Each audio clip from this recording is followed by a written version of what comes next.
I really have to go to work. So let's go to the amusement park another time. The day before our daughter's birthday, my husband, John, suddenly canceled our plan to visit the amusement park. Since it couldn't be helped, I went to the amusement park with my daughter, Lily, and to my surprise, we saw John there, enjoying himself with a woman and a child we didn't recognize. Seeing John prioritizing plans with other people on such a special day, my anger exploded. And then, I decided to take revenge that he would regret for the rest of his life. My name is Susan Mitchell, 34 years old. I work as a certified public accountant. When I was younger, I was a hard worker. But after giving birth, I decided to cherish the time spent with my daughter. So, I've become a freelancer and I'm comfortably working from home. Our family of 3, including my husband John and our daughter Lily, is not particularly wealthy, but we're living a happy life. I met John when we were both college students. We were both part-timers at the same pub. While I was studying in college to become an accountant, John was attending a training school to become an actor. Despite both of us not having much money, we bonded over our shared goal of achieving our dreams, and that's how our relationship began. I passed my exams and started working in an accounting firm after graduating from college. However, John struggled to find success. After graduating from the training school, he was affiliated with a small acting agency, but the jobs he got were mostly extras. It was a difficult situation to make a living out of acting. Yet I admired his dazzling determination to pursue his dreams, and proposed that we should live together to support him. From then on, I took on all the living expenses and even gave him $300 monthly as pocket money. I believed without a doubt that John's efforts would eventually be rewarded, but at 28, when I got pregnant, he gave up his dream. Now, he works at a construction company and serves as a worker at the site. I felt guilty for making him give up his dream, but I respected him for working so hard as the family's breadwinner. However, I had some complaints about John. It was about what happened from when I got pregnant with Lily until her birth. I had severe morning sickness and couldn't even eat properly. Even when I was in the toilet, unable to bear the sudden bouts of nausea, John showed no signs of concern. I couldn't do the housework, and the sink was always full of his eaten instant noodle cups and empty bottles. Could you help with the housework? I'm not feeling well. Housework. Just leave it. I have to start work next week, so I gotta enjoy my current free time. Whether he was joking or serious, I got irritated with John's complete lack of will to help with the housework. However, John probably doesn't care at all even if it's dirty. On the contrary, I'm a bit neurotic, and I'd get bothered if there's anything in the sink. I thought this was a matter of personality, so I should do the housework if I'm the one bothered by it. So, no matter how difficult it was due to morning sickness, I was desperately doing the housework. Then came the day of delivery. I started having contractions, and asked John to call a taxi. While sweating profusely and bearing the pain, we arrived at the hospital. Then, John said something shocking.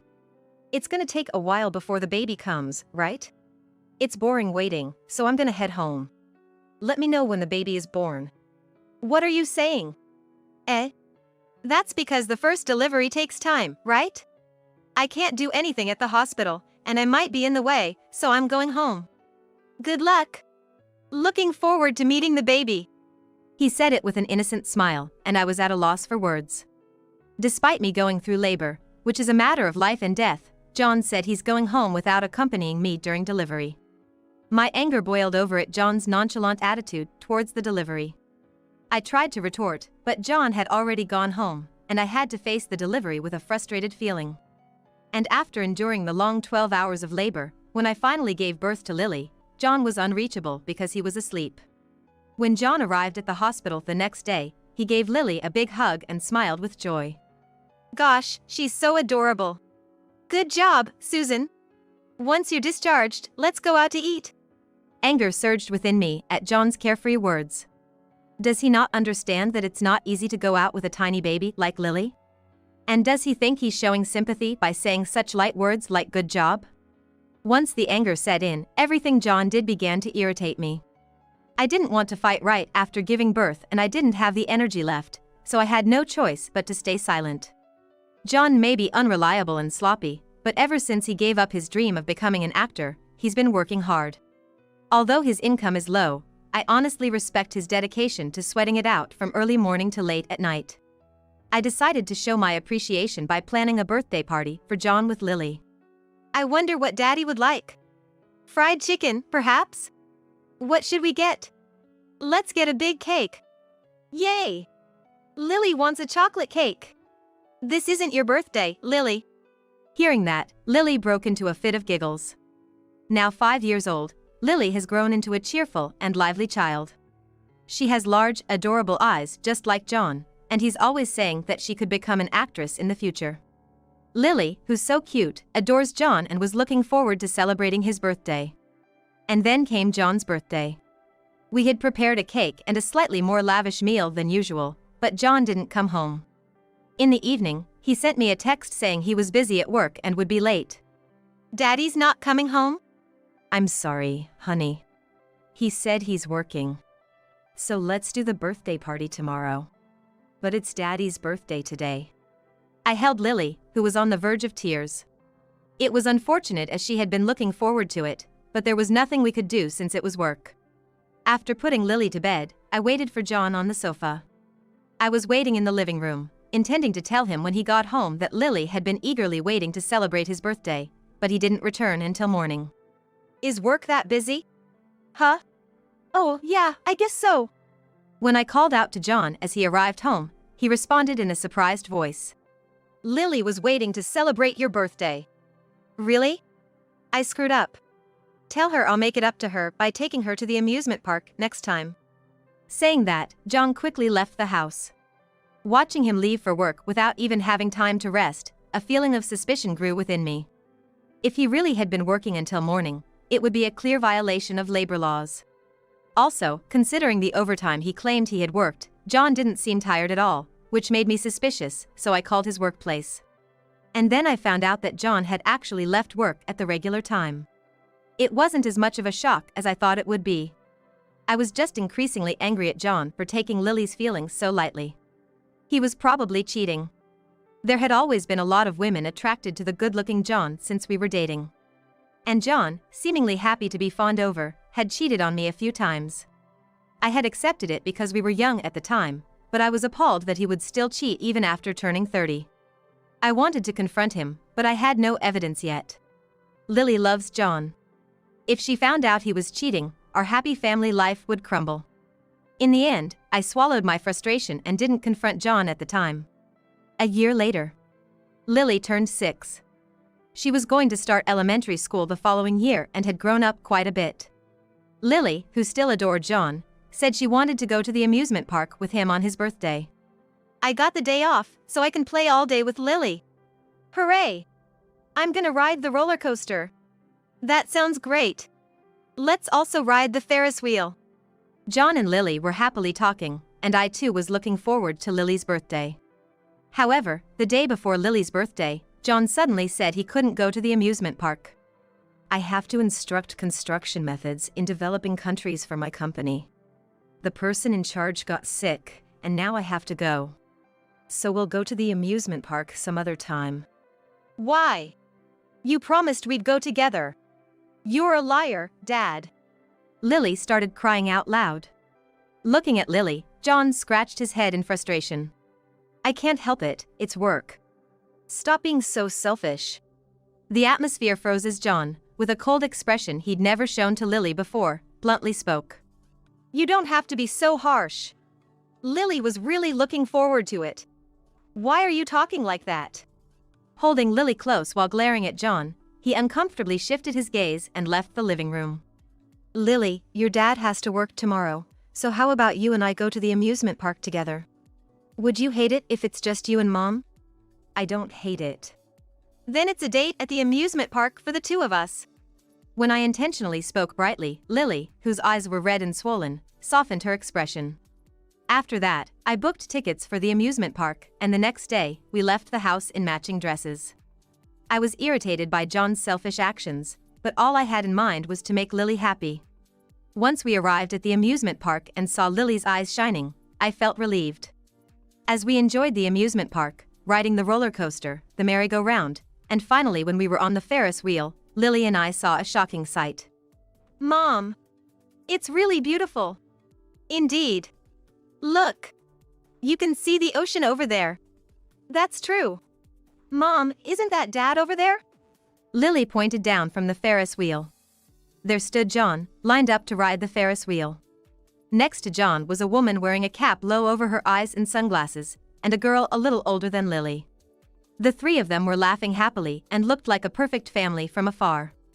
I quickly covered Lily's eyes. Don't look! I had no idea why John was there, or what his relationship was with the woman and the girl. My mind was a mess, but above all, I didn't want Lily to know this side of John. It would hurt her to know that her beloved father was cheating and prioritizing promises with other people over her.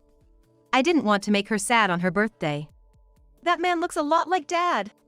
But he could be someone else. No. It's Dad. He's even wearing the clothes he always wears. Lily, clever for her age, brushed off my hand and stared at John. Is this cheating? How do you know such a word? My friend from kindergarten told me. It's a really bad thing. That friend's mom cried every day. Is Dad a bad person? I was speechless. Then Lily stared at me and spoke. Mom, I love Dad a lot. But I love Mom even more. If Dad makes Mom sad, Lily is on Mom's side.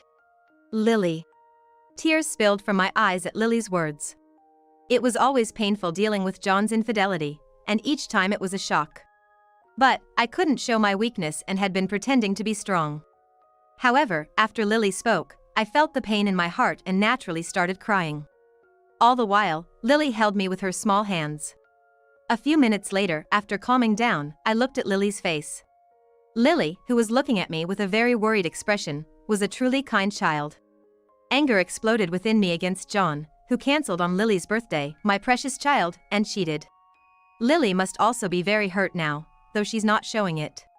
I can never forgive John for ruining such a special day, Lily's birthday. I swore in my heart to take revenge on John. The Ferris wheel moved slowly, getting closer to the ground. And when the door opened, I made eye contact with John, who was lined up. Why? John's soft voice was heard. Then, John obviously crouched to hide from the woman he was having an affair with.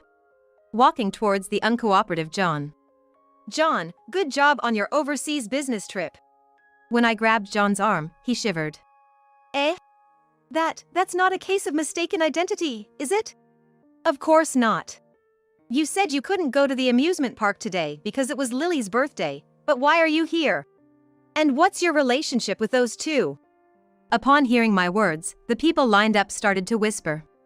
Feeling uncomfortable from the attention, both the woman and John clearly started to panic. She's my childhood friend, and because she's a single mother, I decided to bring her to the amusement park. It's sad if she can't enjoy herself, right? I can take Lily anytime. That's not right. You are Mindy's papa. Suddenly, the little girl they were with raised her voice. He is Mindy's. Although he doesn't come home from work on weekdays, he plays with me every Sunday. Right, Mama? The woman John was having an affair with was at a loss for words. That's wrong. He is Lily's papa. He always comes home to Lily's house. Papa is cheating with that woman. Upon hearing Lily's words, people around started talking badly about John. When I glanced sideways, I saw some people filming with their phones. Ignoring the people filming, I confronted John. She calls you Papa, what's the deal with that? Well, of course, I can't be her father. I am your husband after all. Oh, so you're just friends with this woman? Of course. We're just friends. John said as if he was murmuring. The girl named Mindy was shocked and teary-eyed, but John didn't comfort her. Then, the little girl grabbed John's hand. That's a lie. He always says he loves Mama. He kisses her and says she's the one, why would he lie? Shut up. Why would you say that? Mindy didn't do anything wrong. With that, Mindy started to cry out loud. Drawing even more attention, John and the woman he was having an affair with desperately tried to calm her down. But it had no effect, and Mindy shook off the two of them. That's when it happened. Mindy's hand hit the woman's face, knocking off her sunglasses and hat. Isn't that Jessica Brown? Seriously? The one from that movie? John's affair partner turned out to be actress Jessica Brown. She is a late-blooming actress who started to attract attention in her 30s and started to appear in films and dramas a few years ago. And the moment I realized that the woman was Jessica Brown, I understood everything. Have you been dating since before we got married? Eh? Well, what are you talking about? Because when you were in your 20s, you were cheating on me behind my back, and Jessica was one of them. At that time, both of you were unknown actors. Looking at Jessica Brown's face, I immediately realized that she was the one John had been cheating on me with in the past. Knowing she was appearing on TV after having an affair with my husband and making a success of herself as an actress, I felt a bit irked. But I didn't know that she and John still had a relationship. You knew that John was married to me, yet you kept having an affair with him. How did you feel about that? Were you laughing at me behind my back? When I said that to Jessica Brown, she hung her head and started shaking. Yes, I used to date John. But we're strangers now. I was being bothered by him and I'm annoyed. So I haven't been cheating. What? What are you talking about? You said we would get married when you became more famous. You told me to endure with my current wife until then, so I've been waiting without divorcing. I didn't say anything like that. I can only think about my work right now. Don't bother me. Jessica Brown dumped John without a second thought. She has been spotted by many people, and videos of her have been taken. Despite claiming to be single in public, if it were to be revealed that she has a child and was cheating, her reputation would surely plummet.